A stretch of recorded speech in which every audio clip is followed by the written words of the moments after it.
July 16, 1945. The top secret research facility, Los Alamos, New Mexico, USA. इस दिन के लिए बहुत से साइंटिस्ट और यूएसए की टॉप रिसर्च फैसिलिटीज़ ने काफ़ी ज़्यादा इंतज़ार किया था। करीब 3 साल से चला आ रहा मैनहट्टन प्रोजेक्ट आज अपनी चरम सीमा पर था। महान साइंटिस्ट डॉक्टर अल्बर्ट आइंस्टाइन ने मानव जात के लिए बहुत ही बड़े बड़े आविष्कार किए थे। इन्हीं आविष्कारों में से एक था उनका E=mc² का फॉर्मूला। शायद आइंस्टाइन ने भी नहीं सोचा होगा कि उनके इसी फॉर्मूला से कभी दुनिया का सबसे खतरनाक हथियार बनेगा। लॉस एलमोस यूएसए का वो एरिया जहां चारों तरफ सिर्फ रेत ही रेत थी। इस शांत और भयानक रेगिस्तान में आज कुछ ट्रक्स दिखाई दिए।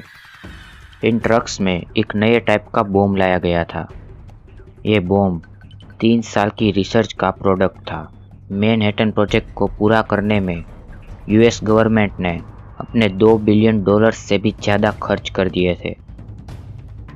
आज मानव जात के इतिहास के सबसे खतरनाक हथियार को टेस्ट किया जाने वाला था। इस बॉम्ब को एक स्टेनलेस स्टील के टावर के ऊपर लटकाया गया और फिर साइंटिस्ट रॉबर्ट ओपनहाइमर का सिग्नल मिलते ही काउंटिंग शुरू हो गई। 6, 5, 4, 3, 2, 1, 0।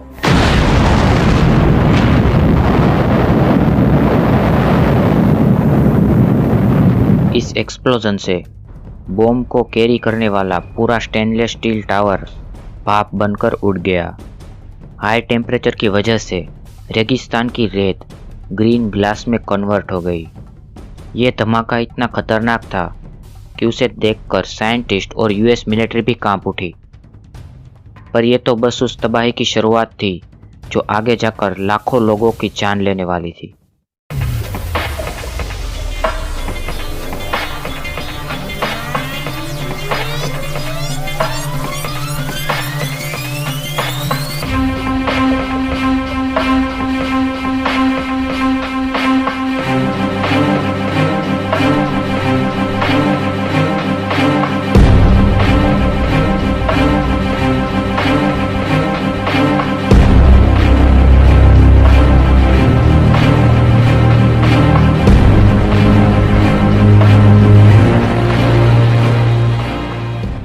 मैनहट्टन प्रोजेक्ट के director of science Robert Oppenheimer ने इस टेस्ट के बाद एक बात कही थी जो आगे जाकर सच साबित होने वाली थी।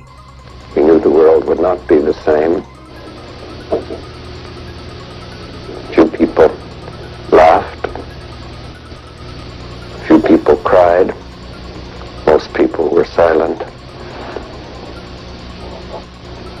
Now I am become death, the destroyer of worlds.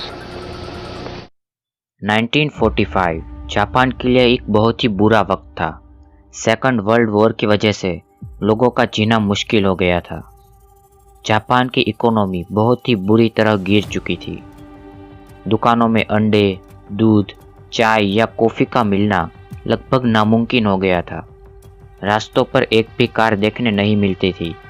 Roads खाली थे क्योंकि लोगों के पास कार्स तो थी पर उन्हें चलाने के लिए पेट्रोल नहीं था। वर्ल्ड वॉर 2 की वजह से कोई भी देश जापान में पेट्रोल नहीं पहुंचा रहा था। सड़कों पर बस कुछ पैदल चलने वाले लोग ही नजर आते थे।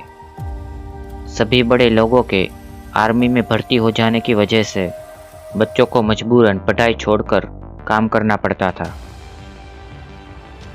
6 अगस्त 1945 सुबह 7 बजे जापानी रेडार्स ने एक अमेरिकी प्लेन को जापान की तरफ आता हुआ पाया।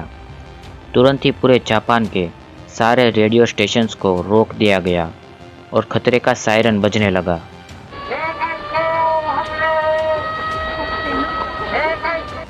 पेट्रोल की कमी की वजह से एक भी जापानी प्लेन इसे रोकने के लिए नहीं पहुंच सका। ये अमेरिकी प्लेन जापान के एटमॉस्फेयर की जांच करने आया था। कुछ वक्त बाद इसने अपने पीछे आते एक और प्लेन को कोडेड सिग्नल भेजा कि सब ठीक है। सुबह के 8 बजने तक में सारे सिग्नल्स रुक चुके थे। अब इसी वक्त एक और अमेरिकी फाइटर प्लेन बियोंते एनिला गे जापान में एंटर करता है।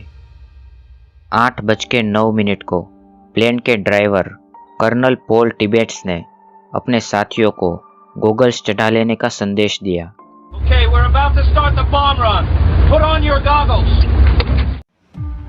ठीक 8:15 को लिटिल बॉय बॉम्ब हिरोशिमा पर गिरा दिया गया। इस बॉम्ब को नीचे गिरने तक में टोटल 43 सेकंड्स लगे। टारगेट अओई ब्रिज था, पर तेज हवाओं की वजह से यह अपने टारगेट से करीब 200 मीटर दूर सीमा सर्जिकल क्लिनिक पर जाकर फटा।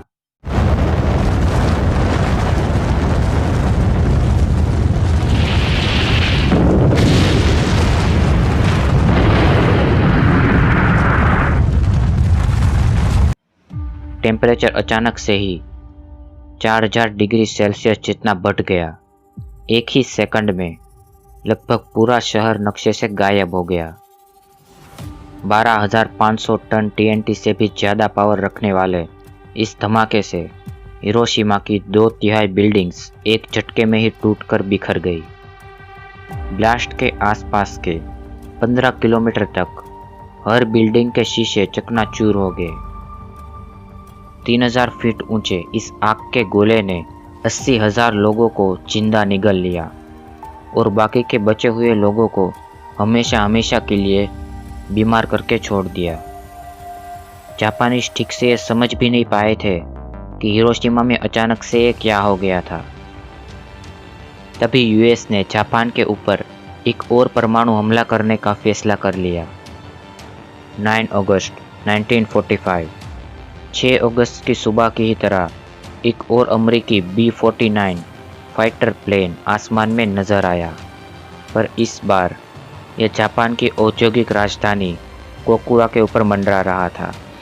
कोकुरा के आसमान में काले बादल होने की वजह से यूएस को मजबूरन कोकुरा को छोड़ना पड़ा। उन्होंने अपना दूसरा टारगेट नागासाकी को चुना। 11:09 को 4050 किलोग्राम के फैटमैन बॉम्ब को नागासाकी पर छोड़ दिया गया। इसे नीचे पहुंचने तक में करीब 52 सेकंड्स लगे। नागासाकी की सरफेस से 500 फीट की ऊंचाई पर यह भयानक बॉम्ब फट पड़ा। 74,000 से भी ज़्यादा लोग मारे गए। ब्लास्ट के आसपास की 1 किलोमीटर तक की जगह में सब कुछ भाप बनकर उड़ गया। हाई टेम्परेचर की वजह से पानी के बड़े बड़े तालाब भी भाप बन गए। उस वक्त तक लोगों को परमाणु बम के बारे में कुछ भी पता नहीं था। लोगों को लगा कि आसमान में सूरज ब्लास्ट हो गया है। जब रिकवरी टीम लोगों को बचाने पहुंची तो उन्हें सिर्फ लाशें ही लाशें दिख रही थी। लोगों के शरीर गलने लगे थे।